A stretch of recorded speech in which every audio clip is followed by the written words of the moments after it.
interpreter is Anne Wangeshi. Remember, this is an interactive segment where you can interact with us on our social media handle at KBC Channel 1 or at Jackie Wimbiru. To kick us off, President Uhuru Kenyatta has hit out at the judiciary, saying it is abusing the democratic space granted by the Constitution in an apparent reference to the High Court ruling on the BBI Bill and a number of his appointments to public office. President Uhuru Kenyatta charged at the judiciary that has saying it has failed to shoulder what he called the burden of choices in some of its far-reaching decisions. The president maintaining that the country can only move forward if the proposals in the BBI bill are made a reality. President Uhuru Kenyatta has taken a swipe at the judiciary over the recent rulings which seem to have injured the executive. Speaking at the 58th Madaraka Day celebrations in Kisumu under the theme of freedoms and responsibilities and the consequences of choice, the president accused the judiciary of relying on technicalities and ignoring the public good in making their rulings. Can Kenya truly be a democracy if the people are denied the opportunity to express their sovereign and supreme choice at the ballot box on the basis of elevating technicalities over the overriding objectives of the law? The president accused the judiciary of making rigid decisions and leaving Kenyans to shoulder the burden of the decisions they had made. If the court had subjected its decision to stop BBI to a cost-benefit analysis, in other words, if it had considered the burden of choice, then there are questions the judiciary would have asked. If we indeed were at a constitutional moment, is a decision against BBI a decision in support of the status quo? If BBI were to be stopped, who carries the burden of choice? On whose shoulders will ethnic majoritarianism rest?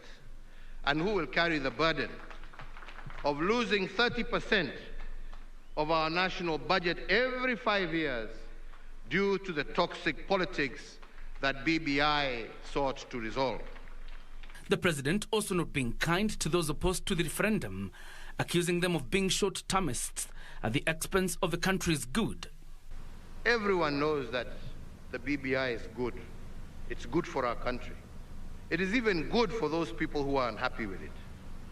But too many Kenyans have embraced fear of change over the need to continuously strive for a more fair, just, peaceful, cohesive, and democratic Kenya.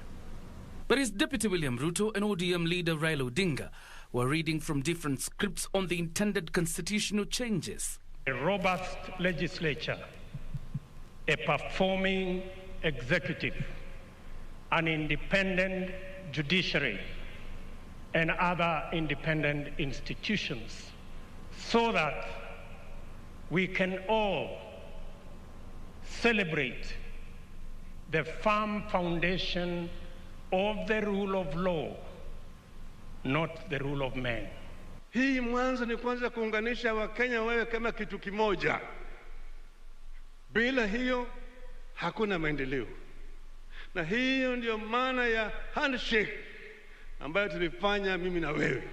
At the same time, President Uhuru Kenyatta made a case for his development record, claiming his administration had improved the lives of Kenyans through various economic acceleration activities.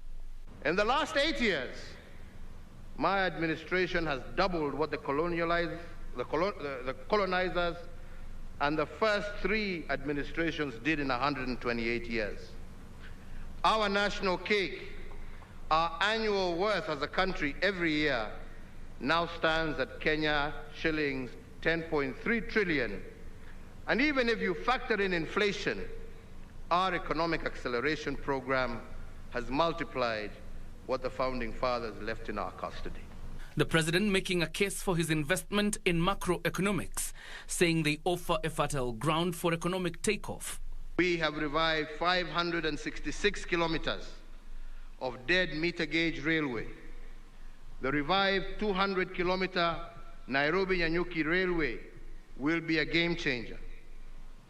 Every trip, the train will transport 1,600 passengers, which is equivalent to a convoy of 120 matatus. And the cost per passenger will be Kenya shillings 200 compared to current Kenya shillings 500 by matatu. On the restoration of human dignity, the president averred that the construction of various hospitals, specialized care units and the enhancement of the NHIF program were making healthcare accessible and affordable.